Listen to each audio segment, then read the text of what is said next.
My name is Vanessa, and on what was supposed to be the happiest day of my life, I was barefoot, standing behind an old oak tree behind the church, with the bottom of my white wedding dress soaked in mud and my heart in pieces. Inside the chapel, the guests were seated. The music had started, and my father was nervously pacing by the entrance, wondering where I was. But I wasn't late because of nerves. I wasn't late because I forgot something. I was late because I had just read a message that shattered everything I thought I knew about love, family, and loyalty. It was from my fiancé to my sister, and it read, "Don't worry, baby. After the honeymoon, I'll find a way to leave her. She means nothing to me. You're the one I love." That was just one of dozens of messages I saw in that moment. Screenshots that my cousin had sent me less than an hour before the ceremony. Proof that the man I was about to marry had been sleeping with my own sister. For months. Yes, this is my story. And no, I didn't walk down that aisle. But I also didn't just walk away quietly. Because if they thought they could humiliate me like that, if they thought I would simply disappear and let them have their happy ending, they clearly didn't know who I really was.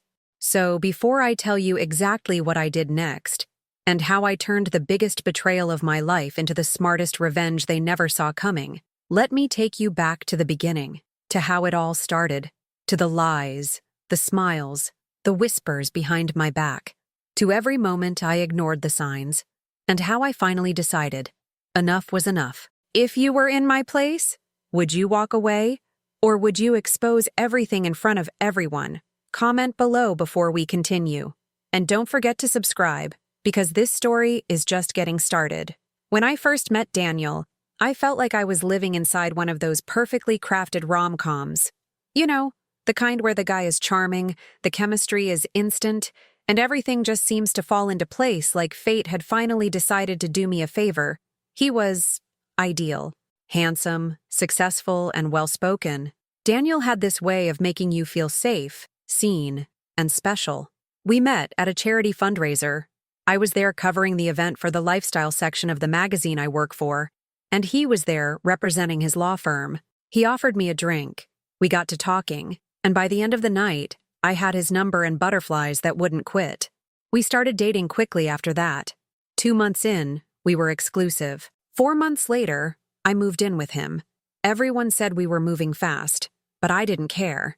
It felt right. He felt right. And maybe that was the first red flag. How perfect he seemed. My friends would say things like, "Don't you think it's weird that he never argues?" Or, "He's too polished, Vanessa. Guys like that are usually hiding something." But I was in love. Deep, head over heels, naive kind of love. The kind that makes you ignore your gut. The kind that makes you think you're the exception, not the rule. Around the time we got engaged, my sister Chloe started hanging around more often. Chloe was always the loud one, the wild one, my complete opposite. Where I was quiet, structured, and loyal, she was bold, unpredictable, and impossible to hold down. We didn't always get along growing up, but as adults, we found a rhythm. I thought we were finally close. I even asked her to be my maid of honor. She cried when I did. She started popping by unannounced. "Just checking in on my favorite bride-to-be," she'd say, waltzing into our apartment with iced coffee and chaos. She'd tease Daniel about being too serious, laugh too loud at his jokes, and always seem to find a way to touch his arm or playfully bump into him. At first, it didn't bother me. That was just Chloe. Flirty, dramatic, larger than life. She flirted with everyone, and Daniel didn't seem uncomfortable, so why should I be? But the little moments started stacking up. One day I came home earlier than usual and found her alone with him in the living room, watching a movie. She was curled up under a blanket on his side of the couch, a hoodie of his thrown carelessly over her legs like it belonged to her. They both looked startled when I walked in. I laughed it off. "Movie night without me?" Chloe smirked. "You're late. We got bored." Daniel added quickly. "We were just killing time." It felt off, but I let it go. I trusted them. Then there were the text messages I'd see in passing, her name lighting up his screen late at night. He said they were just talking about the wedding, that she was helping him plan a surprise for my bridal shower. Cute, right? Except, she's never been the planning type. Chloe hated schedules. She barely made it to brunch on time, let alone coordinated surprises. Still, I convinced myself I was being paranoid, that maybe I was just stressed from the wedding, that I was projecting, until the night I caught them whispering in the kitchen. I'd gone to bed early with a headache, but woke up thirsty and went to get water. And there they were, her leaning close, laughing softly, his hand resting on the counter a little too close to hers. They stopped talking the moment I stepped into the room. Daniel stiffened. Chloe turned and gave me a wide, too bright smile. "You okay, Ness?" she asked. "Just thirsty," I muttered, grabbing my glass and going back to bed. But I didn't sleep. Instead, I stared at the ceiling, my heart pounding. Something wasn't right. I could feel it in my chest, in my skin, in my bones. But I didn't have proof. Not yet. And I still loved him. I still believed in us. I still wanted to get married and have the life we planned, the one we talked about over coffee and Sunday mornings, the life I had been building in my head for the last 2 years. So I stayed quiet. I kept smiling. I kept pretending. Because sometimes, pretending is easier than facing the truth. It happened on a Tuesday. I remember because I was finalizing the seating chart for the wedding, a task I'd been dreading for weeks. There was something so symbolic about putting people in their assigned place. And I kept thinking how complicated families were. Who sits near whom? Who shouldn't be near the bar? Who can't be next to Aunt Marlene since the Thanksgiving incident of 2019? I was in the middle of texting Chloe about one of the last-minute changes when I got a message from my cousin, Talia. Talia and I weren't super close growing up. She's 5 years younger than me and always more on the quiet, observant side. But lately we'd started reconnecting. She was helping with some of the wedding logistics, especially the digital stuff, since she's much better at it than I am. Her message was simple. "Hey, can we talk? In person. Today if possible. No emoji, no explanation. Just that." I didn't think much of it, assumed she had a question about the playlist or the photo booth or some wedding-related drama. We met at a coffee shop near her campus. She looked nervous. Really nervous. She didn't even hug me, just sat down, kept looking around, and took a deep breath before saying anything. "I don't even know how to say this, Ness," she began, her voice low. "But I found something, and I didn't know if I should show you. I almost didn't, but I can't not tell you." I laughed, trying to lighten the mood. "Okay, that sounds terrifying. What did you find? A body?" She didn't laugh. Instead, she pulled out her phone and held it up. What I saw stopped me cold. It was a screenshot, a message thread, between Daniel and Chloe. The top message said, "She has no idea. I can't wait to see you again. Maybe tonight?" I blinked. My brain refused to process it. Talia handed me the phone. "There's more," she whispered. I scrolled. Dozens of messages. All from the last few months. Hidden conversations. Late-night flirty texts. Inside jokes. Photos. Compliments. Voice notes. One image made my stomach turn. A selfie of Chloe, sitting in what was clearly our apartment, wearing his hoodie in his bed. Her caption? "Last night was everything. I love waking up next to you." I couldn't breathe. "Talia," I said, my voice barely above a whisper. "How did you get these?" She hesitated. "Chloe stayed at Grandma's last weekend and used my iPad. I guess she forgot to log out. I wasn't snooping, I swear. I opened iMessage to send something to myself and they were just there." She looked at me like she'd just killed my dog. I didn't know what to do. I didn't want to be involved.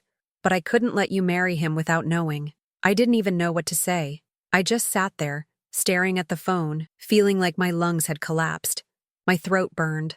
My eyes stayed dry, which felt wrong. Shouldn't I be crying?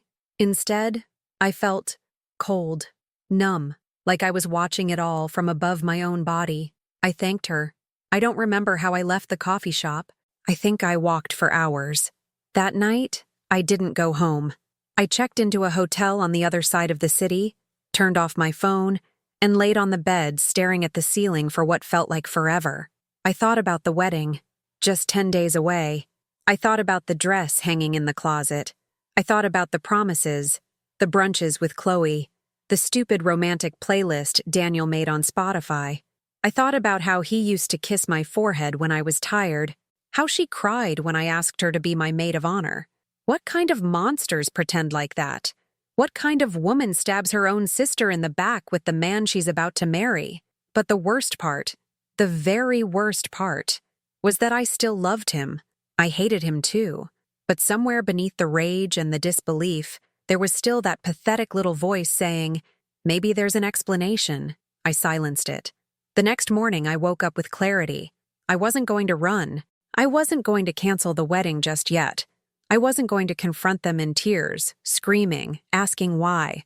I was going to breathe. I was going to wait. I was going to take my time. Because if they wanted to play games, they were about to play mine. I didn't eat for 2 days. Not because I was trying to make a statement. Not because I was punishing myself. But because food simply didn't make sense anymore. Nothing did. I'd spent years planning a future with a man who had secretly been building one with my sister. And the betrayal wasn't just about sex. It wasn't just about lies. It was about trust. About the version of reality I had carefully crafted that had now been ripped away like a rug from beneath my feet. I stayed in that hotel room like it was a cocoon. Curtains drawn, phone off, lights low. Sometimes I'd stand in front of the mirror and just look at myself, like I was trying to understand who this woman was. The one who'd been so blind, so naive. Was I that easy to fool? Did I ignore the signs because I didn't want to start over? Or because some part of me, deep down, believed I didn't deserve better? The more I thought about it, the more I realized this wasn't the first betrayal in my life, not even close. Growing up, Chloe had always found ways to take things from me. When we were little, it was toys. In high school, it was attention. In college, it was the guy I liked from my literature class, the one who ended up dating her for 6 months before dumping her over text. And every single time, I forgave her. Because she was my sister. Because our parents always said, family sticks together.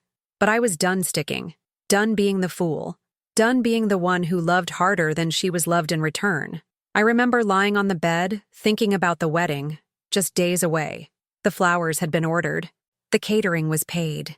People were flying in from other states. The dress was fitted. The cake was designed with our initials on top.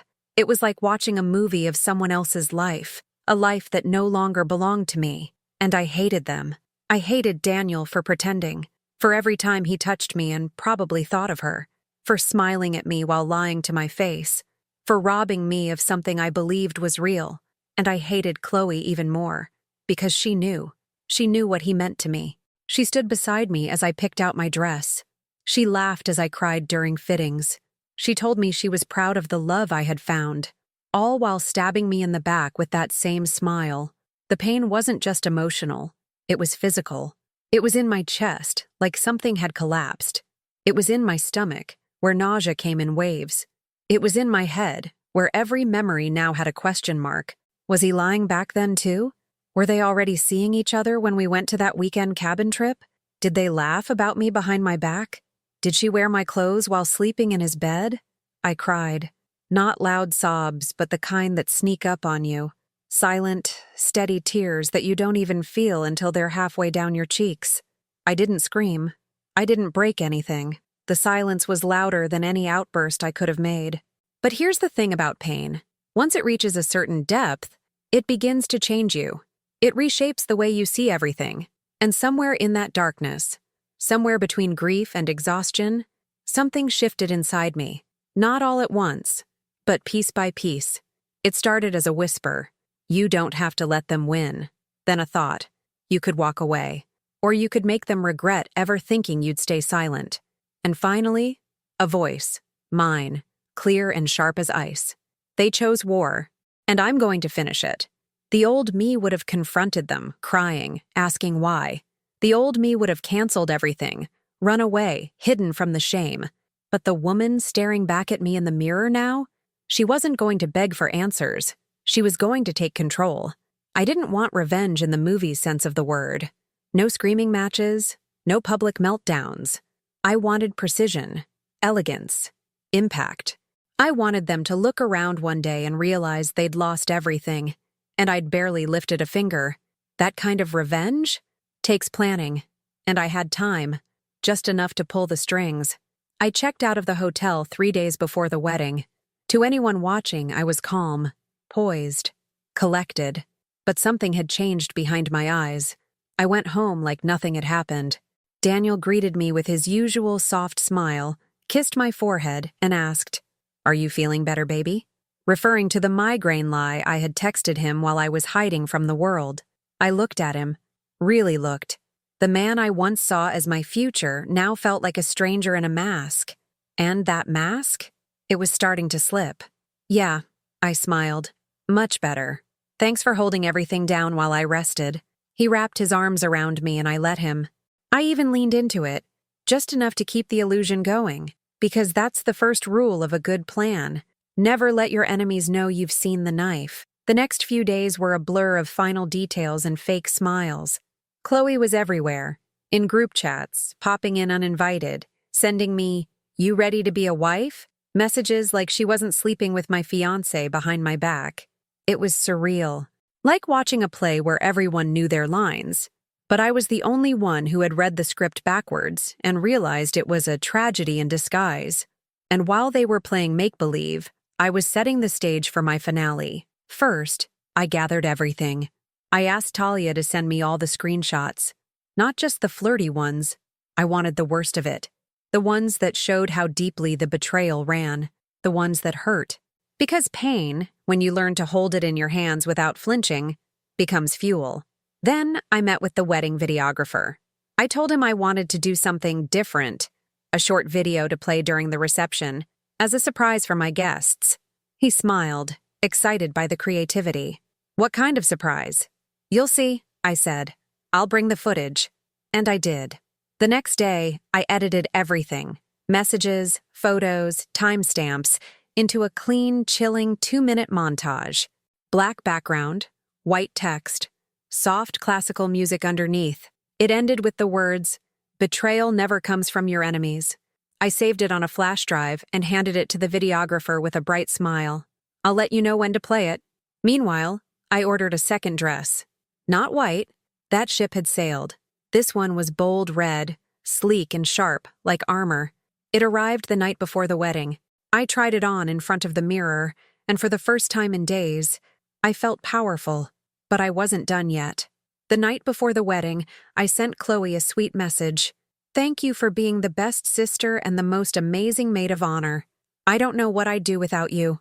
She replied instantly, "Oh, I love you so much. I'm honored to stand by you tomorrow. You deserve the world." I almost laughed. The performance was award-worthy. Then I texted Daniel, pretending to be emotional. "I can't believe tomorrow is finally here. I'm so lucky I get to marry my best friend." His reply, "I love you more than you'll ever know. I can't wait to call you my wife." And there it was, the final confirmation. They thought they'd won. They thought I was blind, clueless, blissfully walking toward a future that had already been poisoned. But I wasn't walking anymore. I was waiting, and I was going to let them step right into the fire with smiles on their faces. If you were in my shoes, would you do the same? Or just walk away and never look back? Tell me in the comments. Don't forget to subscribe, because you won't believe what happens at the altar. The morning of the wedding was beautiful. The sun rose early. The sky was clear, painted in that soft pastel blue that only seems to happen on days you're supposed to remember. Birds chirped outside my window like some cliché from a bridal magazine.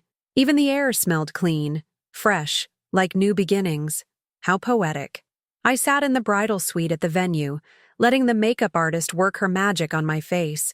She told me I had the perfect skin for photos. I smiled, thanked her. Inside, I was steel. Chloe arrived just after 10 a.m., bursting into the room like she owned it, radiant in her blush-colored bridesmaid dress, carrying coffee for both of us. "You ready, bride-to-be?" she asked, practically bouncing with excitement. "Ready as I'll ever be," I replied, reaching for the drink she brought me. "Thanks, sis." She sat down beside me, sipping hers, talking about the guests arriving, how hot the groomsmen were, and how she hadn't slept a wink out of excitement. I listened. I nodded. I even laughed at one of her jokes. I matched her energy. I kept the act alive, because that's what I had become now, an actress in my own wedding. The photographer came in to take the getting ready shots, me putting on my earrings, Chloe zipping up my dress, the two of us hugging by the window with fake tears in our eyes. We sold the story, and I let her play her part. Daniel's mother came in with a gift, a silver bracelet he'd picked out for me. He said he knew it would match your heart, she whispered, eyes misty. If only she knew. Around noon, the guests began to arrive. My father came to see me, his voice shaking with pride as he looked at me in my gown. "You look like your mother," he said. That one almost broke me, but I held it in. I hugged him tight and told him I loved him, because I did, and he didn't deserve to see the storm coming. Down the hall, Daniel was getting ready with his groomsmen. Talia had eyes on him. She was one of my secret allies now. She told me he looked cool as a cucumber, laughing, cracking jokes, and practicing his vows one last time. He had no idea, and that was the point. The ceremony was scheduled for 3 p.m. At 2:45, the coordinator came to get me. "It's time." I nodded and stood, but I didn't wear the white dress. I had slipped away 10 minutes earlier and changed into the red one, the one that hugged my body like it was made for a different kind of moment. When I stepped into the hallway, people froze. Whispers started. The photographer looked confused. Chloe's face went pale. "Vanessa, what are you doing? Where's your—" she started. I cut her off with a smile. "Relax. It's part of the surprise." Because of course there was a surprise. She just didn't know it yet. I walked with my father down the aisle like nothing was wrong. I saw Daniel standing there, eyes wide when he noticed the red dress but smiling anyway. He probably thought it was some unconventional bridal twist. He had no idea it was the beginning of the end. I reached the altar, took his hands. The music stopped, and before the officiant could speak, I turned to face the crowd.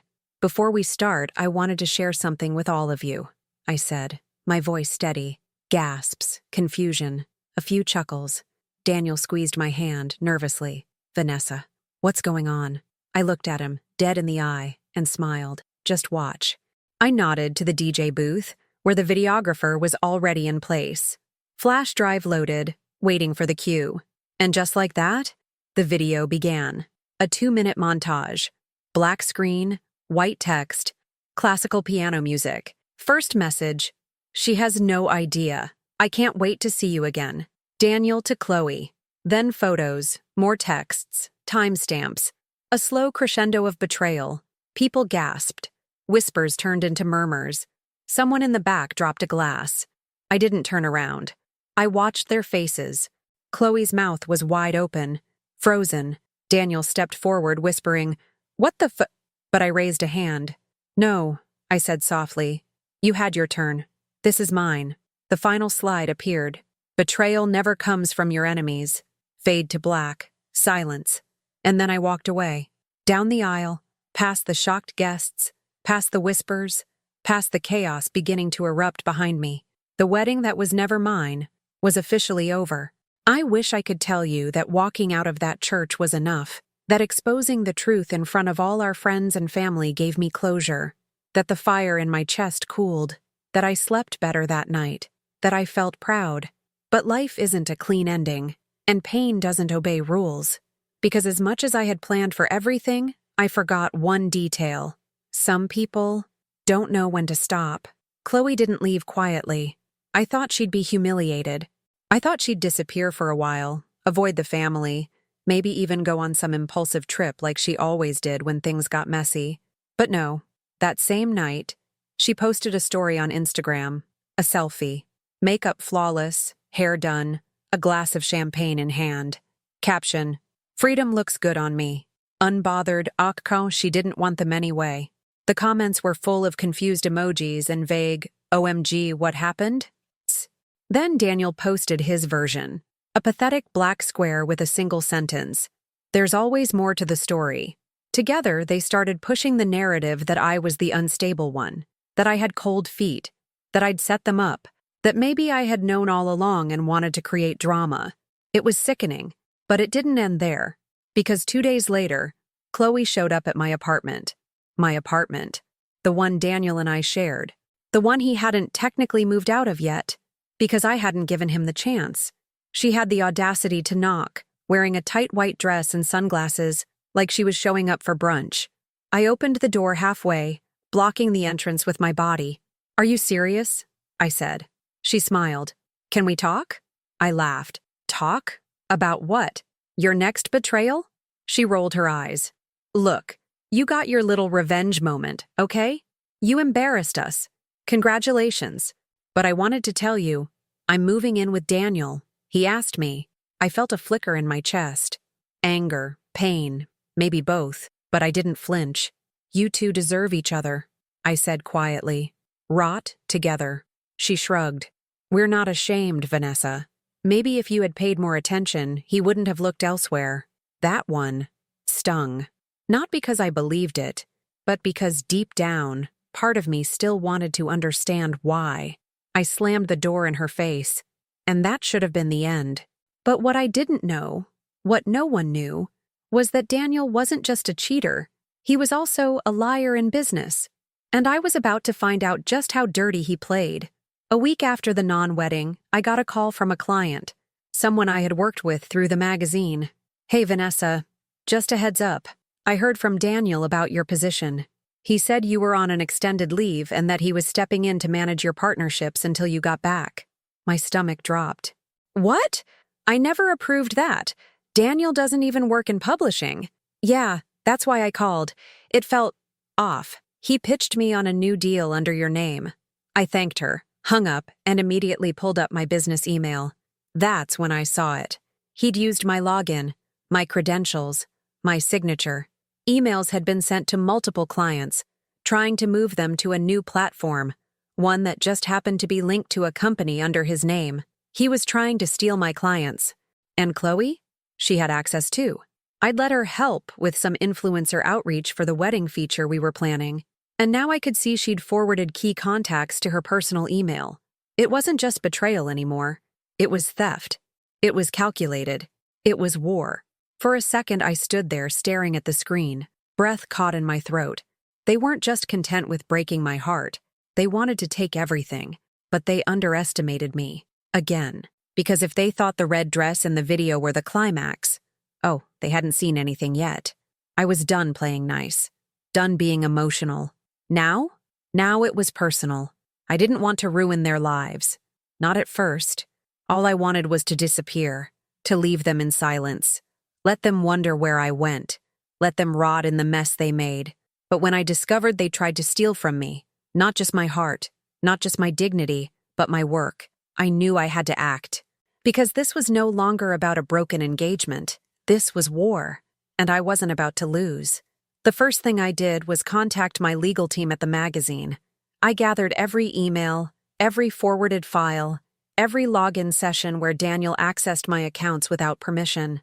Talia helped me document everything. She had screen recordings, cloud data logs, even a few audio snippets from Chloe's bragging voice notes she'd forgotten to delete. "Seriously," Chloe had said in one of them, "Vanessa's too soft to notice. By the time she finds out, we'll already have our own list of clients." That voice note alone was gold. Within a week, we had enough material to open an internal investigation. The IT department flagged Chloe's digital fingerprint across several campaigns. They froze Daniel's access to everything. All accounts that had been created under my name were locked and reported. Then came the call from the head editor. "Vanessa," she said, "I'm so sorry this happened to you. And, if you're willing, I'd like to feature your story." I paused. "My story?" "Yes. Not just what happened with Daniel and Chloe, but the way you handled it, the way you exposed it. It's powerful." I hung up the phone and just stared at the wall for a while. I had spent so long being quiet, being loyal, being the good girl who forgave, who let things slide. Now people were asking to hear me, so I said yes. I wrote a personal essay, told the truth, not just about the cheating, but about the gaslighting, the emotional manipulation, the subtle ways Chloe and Daniel had chipped away at my confidence over time. I wrote about the red flags I ignored, the silence I accepted, and the moment I finally decided to fight back, not with violence, not with chaos, but with truth. The article went viral within 48 hours. Tens of thousands of shares, DMs from women around the world, some crying, some inspired, some saying they left their own toxic situations after reading it. Suddenly, I wasn't just the girl who canceled her wedding. I was someone else. I was the woman who stood at the altar and burned the script. Daniel tried to contact me again. First, an email. Vanessa, please. You've made your point. Can we talk? Then a voice message. You've destroyed everything. Chloe's gone. My firm suspended me. Everyone thinks I'm some kind of monster. Please, just tell your side of the story. Tell them I'm not the villain. Oh, Daniel. I didn't have to tell them anything. You did that all by yourself. And Chloe? She disappeared from social media completely. Rumors said she tried to book a brand campaign after the scandal, but the brand pulled out after someone sent them a link to my article. I didn't do it. Someone else did. Truth spreads fast when it's real. But my favorite moment was when I received an invitation to speak at a women's leadership panel. The theme? Reclaiming your power after betrayal. I wore a sleek black suit. I stood in front of 300 women and told my story, every raw detail. And when I finished, they stood up, applauded, not for the revenge, but for the resilience. Because somewhere between heartbreak and humiliation, I had found something I never expected, my voice. And once you find it, you never give it up again. It's been 6 months since the day I walked away from the altar in a red dress, leaving behind a man I thought I'd marry, and a sister I thought would stand beside me for life. And if you ask me how I'm doing now, I'll tell you the truth. I'm free. Not just from them, but from everything I used to believe about love, loyalty, and myself. The days following the wedding that wasn't were heavy at first. I won't lie. I cried. I felt everything from rage to shame to emptiness. I deleted photos. I threw out gifts. I had moments where I stared at the wall, wondering if any of it had ever been real. But then I started to breathe again. Then I started to live again. It didn't happen all at once. Healing never does. It came in small moments, when I made my bed in the morning and realized I didn't feel sick to my stomach, when I saw a couple holding hands and didn't flinch, when I heard Chloe's name and felt nothing but distance. I stayed in the apartment. People were surprised by that. "Don't you want a fresh start?" they asked. But I didn't need to run. I needed to reclaim that space, that home. They tried to poison it with lies. So I took it back. I repainted the walls, changed the furniture layout, burned every candle they'd gifted me and replaced them with scents I actually loved.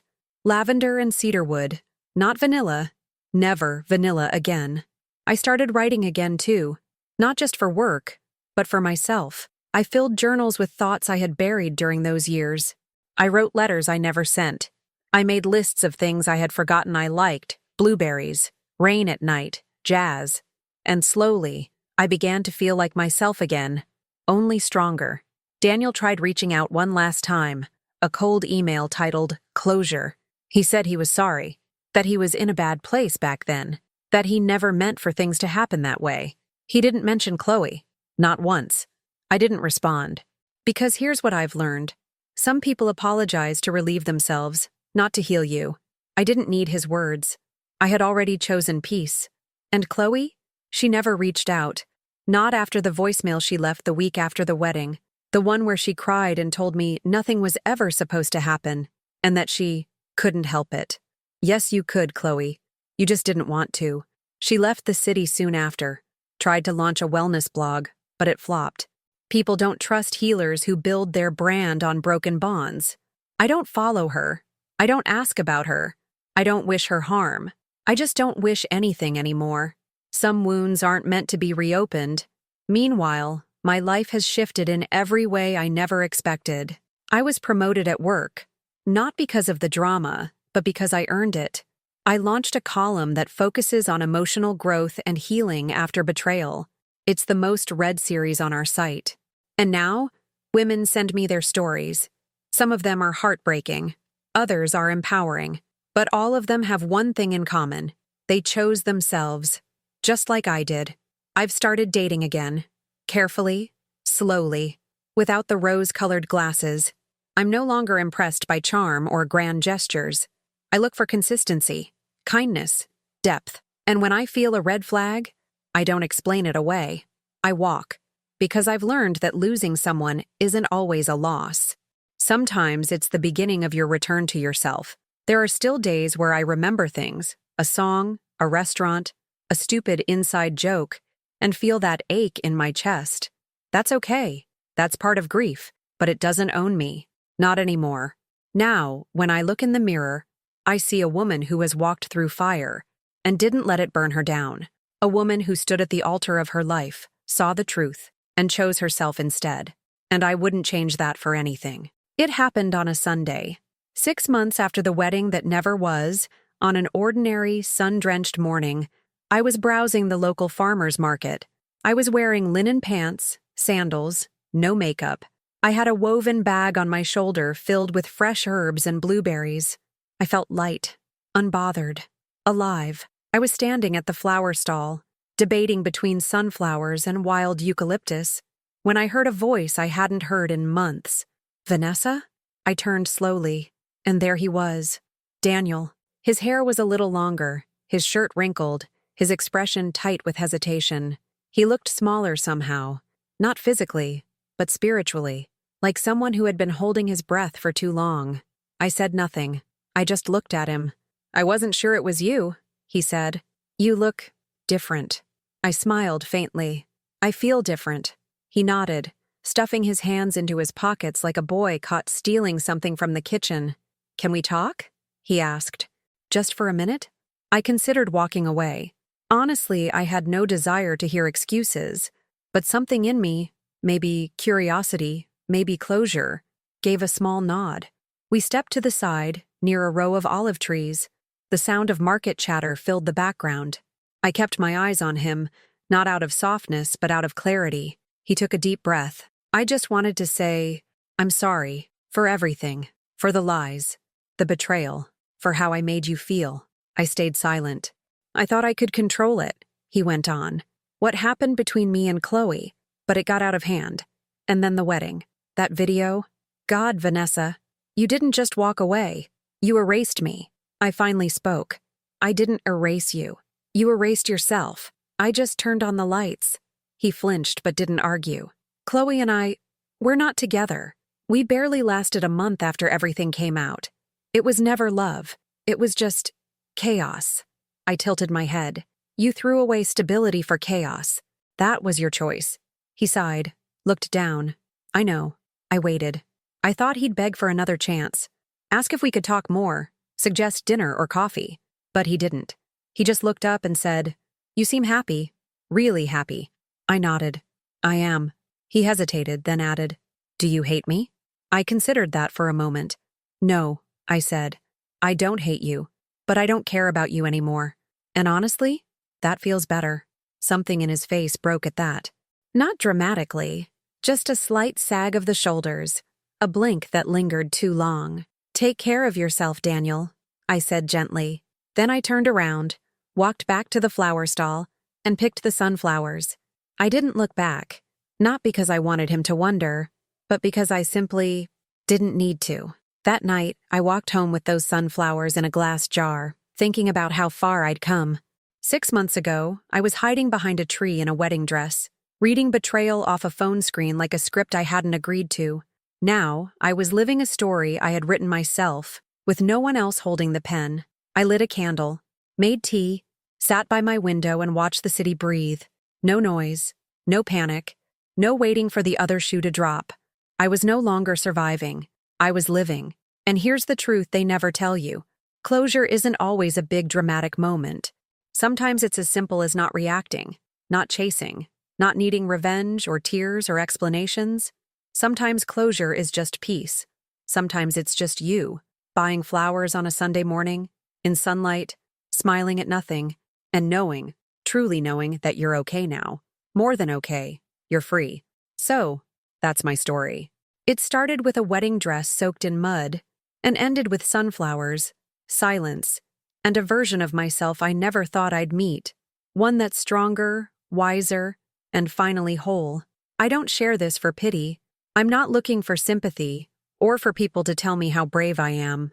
I'm sharing it because if you've been betrayed, if someone you loved, someone you trusted, looked you in the eyes while lying through their teeth, then you know that pain. You know the silence that follows. The confusion, the self-doubt, the urge to rewind everything and find the moment it all broke. And maybe you've asked yourself the same questions I did. Was it my fault? Was I not enough? How did I not see it coming? Here's what I'll tell you. From one woman to another, it wasn't your fault. Their betrayal says nothing about your worth. It only reveals who they are, not who you are. And maybe, just maybe, this is the moment where you stop chasing closure and start choosing peace. You don't have to burn their house down. You don't have to expose them with a viral video. Though, let's be honest, it was satisfying. Sometimes the most powerful revenge is rebuilding your life so beautifully, they no longer have a place in it. Not in your mind, not in your heart, not even in your memories. So if you're still in that moment, behind your own metaphorical tree, holding your own heartbreak, know this: you'll rise, you'll breathe again, and one day you'll buy your favorite flowers on a Sunday and realize, I made it. Now I want to hear from you. Have you ever been through something like this? Have you ever had to cut someone out of your life just to save yourself? Tell me in the comments. And if this story spoke to you, leave a like, share it with someone who needs to hear it, and don't forget to subscribe. There are still so many stories left to tell.